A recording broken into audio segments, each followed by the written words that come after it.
Hola a todos y bienvenidos a un nuevo capítulo del Observador. Mi nombre es Juan Francisco Cruz, soy investigador del Observatorio Judicial y en este capítulo vamos a abordar y conversar sobre el proyecto minero Dominga, de su intrincada historia y de cómo este proyecto ha pasado a simbolizar en el fondo los problemas de la institucionalidad medioambiental, así como de la tensión que existe entre desarrollo económico por una parte y protección del medio ambiente por otro.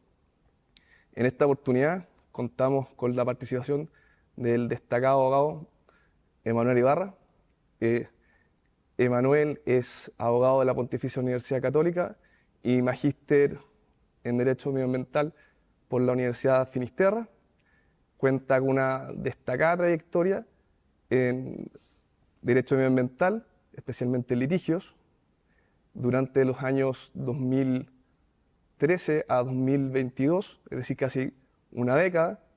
eh, Trabajó en la Superintendencia del Medio Ambiente eh, en diversos cargos de importancia y, como si esto fuera poco, Emanuel es profesor de posgrado en diversas y prestigiosas universidades como la Universidad Católica y la Universidad Católica del Paraíso.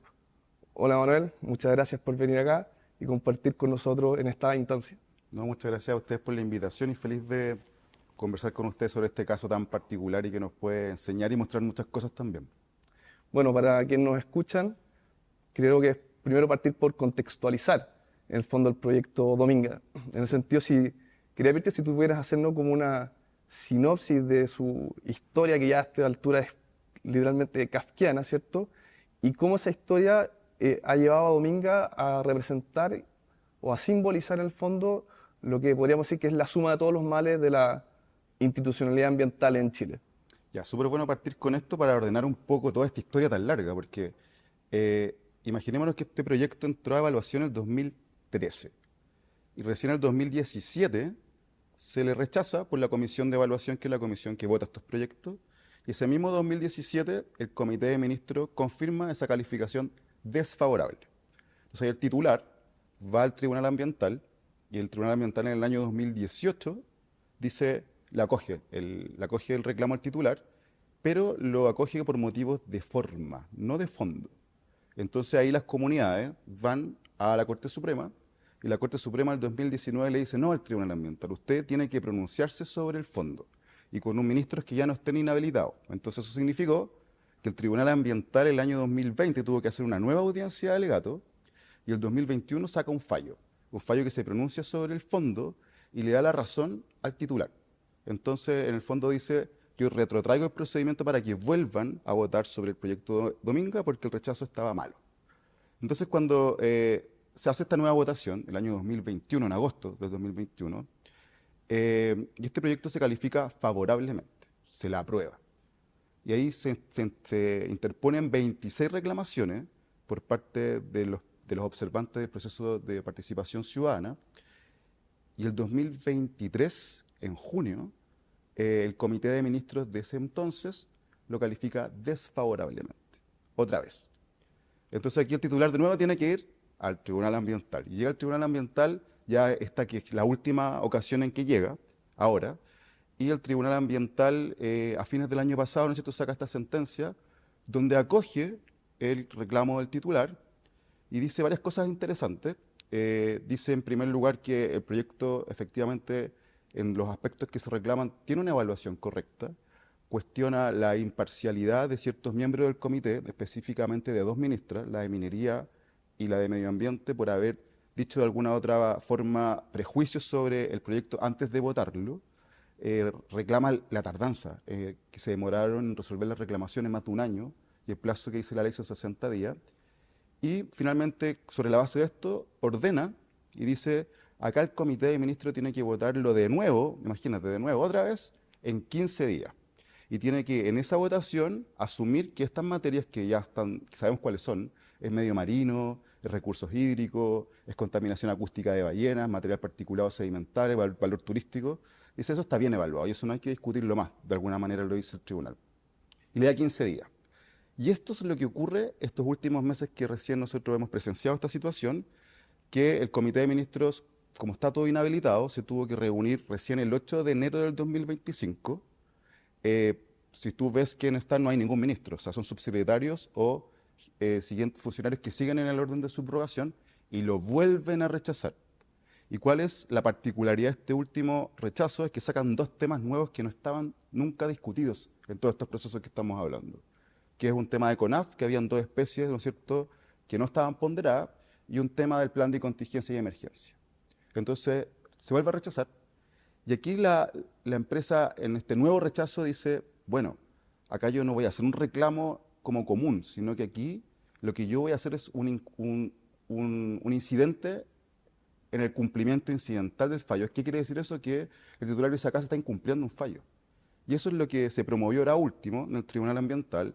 La empresa va y dice, aquí este fallo no se está cumpliendo. Lo vuelven a rechazar este proyecto por dos motivos que no se habían conversado. Y el Tribunal Ambiental saca ahora, hace poco, una resolución donde le da la razón al titular. Y dice que hay un incumplimiento de esta sentencia, ya de dos, de la del 2021 y la del 2024, y le da un plazo nuevo. Y esto es lo raro, y aquí se genera una serie de problemáticas porque el tribunal le da un plazo a la dirección ejecutiva, no al comité de ministros, para que en un plazo de 10 días, desde que queda firme esa decisión, tienen que sacar un acto complementario. Y ya con las indicaciones que les da el tribunal, la verdad es que a mi juicio poco espacio queda para que ese proyecto se vuelva a rechazar. Y ahí se ha formado un debate hoy de si la dirección ejecutiva tiene competencias para hacerlo o no, qué va a pasar ahora en el futuro con esta situación, pero eso es más o menos la línea temporal de lo que ha ocurrido con Dominga. En ese sentido, como a partir de como la intrincada historia, quisiera como hacerte dos preguntas. Un poco, ¿cuál es como tu lectura? Porque en el fondo lo que un poco muestra todo este proceso, toda esta historia, en el fondo son eh, laberintos judiciales, pronunciamientos contradictorios dentro de la administración, lo que parece ser una fuerte pugna, tensión entre, por un lado, pronunciamientos técnicos versus visiones políticas. Y en el fondo, este fallo que ha sido tan emblemático, en el fondo, mi lectura un poco es que viene parecía ser como en un poco orden. Entonces, quería preguntarte ahí dos cosas. La primera, ¿cuál es como tu lectura, si pudiéramos decirlo de alguna forma, como político-jurídica de lo que está haciendo el tribunal? ¿Qué es lo que está haciendo? ¿Qué es el punto que quisiera estar marcando el tribunal ambiental de Antofagasta, por una parte? Y con eso quisiera también preguntarte que hay actores que han dicho que esta sentencia es ilegítima, que los ministros se están extralimitando en su función, entonces también me interesaría saber, o si pudieras explicar, en el fondo, cuál es tu visión respecto a eso. Sí, yo creo que uno esté o no de acuerdo con el Tribunal Ambiental en lo que decide y en sus fundamentos, ellos quieren dar una señal clara, y que ya terminemos con este asunto y tengamos una decisión final para todos, para la ciudadanía, para el titular del proyecto, se va a hacer o no se va a hacer. Y yo creo que ya el tribunal dio un juicio de acuerdo a su visión. Acá el proyecto está correctamente evaluado y por lo tanto se tiene que hacer. Y de alguna manera empuja, ¿no es cierto?, a la administración que está controlando a que eso se materialice.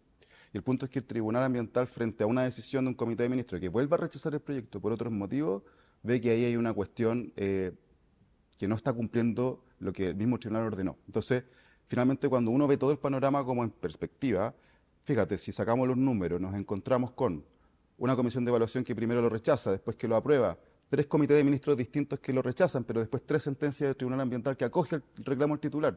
Y cuando uno hace ese análisis, dice, bueno, aquí estamos en una discusión realmente técnica. Yo creo que ahí es donde aparece lo que tú dices, lo político, que finalmente lo político se ha comido la evaluación ambiental de este proyecto. Y por eso creo que es relevante, yo creo que ahí hay otro punto de esta discusión, que en el proyecto de reforma del CIA, yo creo que, si bien está siendo discutido, una cuestión transversal es que todos quieren sacar la política como un aspecto en la toma de decisiones de estos proyectos que debiese ser técnica. Y yo creo que también los tribunales de justicia han colaborado mucho en el retraso de la evaluación de este proyecto también, si uno lo ve con una visión súper crítica. Porque imagínate que el proyecto, como yo lo comenté al principio, se rechaza el 2017. Si el 2018 el Tribunal Ambiental hubiese resuelto el fondo de ese asunto, el 2019 la Corte Suprema habría resuelto el fondo del asunto y en 2019 tendríamos una decisión de Dominga. Pero por el contrario, el primer tribunal saca la decisión por forma, después la Corte Suprema también lo saca por forma, entonces también yo creo, y pensándolo así, que hay un rol de los tribunales de justicia de que en este tipo de casos entreguen decisiones que ya vayan cercando y haciendo como más concreta la decisión de si este proyecto se va a hacer o no. Y en ese sentido creo que eso es lo que quiere empujar ahora el Tribunal Ambiental con esta decisión. Interesante, porque nosotros acá en el observatorio hemos criticado, hemos sido muchas veces críticos de que los tribunales de justicia, por decirlo así, se inmiscuyan o se entromezcan en la política, ¿cierto? El llamado activismo judicial, pero aquí parece ser que el tribunal está haciendo el proceso inverso. En el fondo está el mismo tribunal desde el derecho poniéndole un límite a la intromisión de la política en un ámbito que debería ser eminentemente técnico. Y en ese sentido, ya algo mencionaste, pasando ya un poco a lo técnico y también saliendo del problema, mirando hacia las soluciones. Entiendo que hay proyectos legislativos que están intentando perfeccionar la institucionalidad medioambiental. Y en ese sentido quería preguntarte una, dos, o las que tú pienses, ¿qué reformas ves tú como prioritarias para mejorar, digamos así, la certidumbre y la armonía en el sistema, especialmente pensando justamente en la relación también, ya quizás no tanto política y estancia técnica, sino pensando un poco en la relación entre la fase administrativa y la fase judicial? En el fondo, aquí qué pasa, que está este como eterno loop, en el fondo, de fallos y fallos y fallos y pronunciamientos de la administración. Entonces, ¿qué crees tú? ¿Cómo se podría avanzar ahí? Ya, esta es una buena pregunta porque yo creo que podría resumirlo como en tres temas. Uno, yo estoy de acuerdo que hay que sacar la política de la calificación de los proyectos, que estén los CEREMI, que esté el delegado presidencial, creo que, y los ministros mismos, creo que de todas maneras politiza decisiones que tienen que ser técnicas. Entonces yo estoy de acuerdo con esa línea del proyecto que del Ejecutivo de hacerlo así. ¿Cómo? Se verá en el futuro, pero sacarlo político.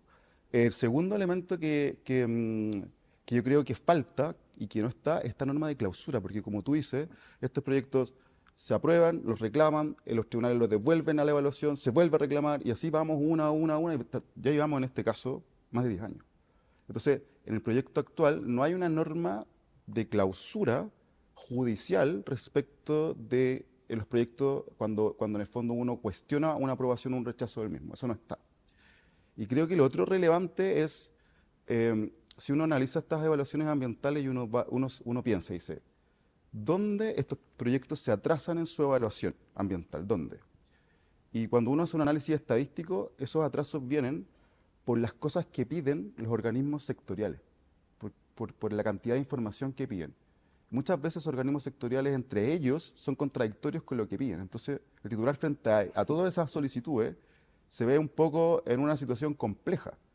Y entonces ahí yo creo que el rol del CEA debiese ser mucho más fuerte de poder filtrar esas observaciones y preguntarle al titular lo que haya que preguntarse y lo que de verdad sirve y lo de que de verdad se necesita para tener una evaluación ambiental. Entonces, ahí como resumiendo, sacar lo político, yo creo que se requiere una norma de clausura a nivel procesal como en materia penal de estas litigaciones ambientales de proyectos y organizar mucho mejor cómo los servicios sectoriales piden observaciones dentro de la tramitación de estos proyectos. Aquí quisiera ahora salir de lo técnico y llevarte al plano más reflexivo. Y en ese sentido quisiera apelar un poco a tu experiencia. Y para que nos escuchan, Emanuel tiene una virtud, que es la siguiente, es que él ha estado en las dos veredas, por decirlo así. Que por un lado él se ha desempeñado como abogado que representa titulares, proyectos de inversión, pero por otra parte también trabajó durante prácticamente más de una década en la Superintendencia del Medio Ambiente. Entonces, creo que es una unión muy interesante porque ha visto las dos perspectivas, por decirlo así. Entonces, en ese sentido, quisiera apelar, y porque digo a lo reflexivo, porque creo que el caso Dominga también no solamente simboliza y representa en el fondo las deficiencias, las tensiones institucionales, sino que también creo que simboliza como el conflicto, no sé si conflicto o la tensión social base que hay entre, por un lado, desarrollo económico y por otro lado, protección del medio ambiente, ¿cierto? Es interesante ver que los que han salido a defender el fallo con fuerza han sido, por ejemplo, sindicatos mineros, en el fondo, la misma gente de la higuera. Entonces, interesante ver ese fenómeno. Entonces quisiera preguntarte a ti, ahí, ¿cómo ves tú esta tensión? ¿Qué te ha mostrado tu experiencia? Eh, si nos pudieras Son contar. tensiones súper difíciles porque finalmente son intereses legítimos todos los que en el fondo se ponen en cuestión. Este proyecto es súper complejo y como este hay otros ejemplos, pero claro, estamos hablando de un proyecto que es muy grande, que tiene beneficios económicos, sociales también, pero está en una reserva que tiene cualidades ecosistémicas únicas también. Entonces, lo que tú dices, ¿cómo yo concilio todos estos intereses? Y cuando uno ve finalmente cómo hacerlo, claro, o sea, las razones son técnicas, tiene que haber un proyecto que tenga buenas medidas, que yo creo que es clave la participación amplia en este tipo de procedimientos para validar lo que se vaya decidiendo en el camino.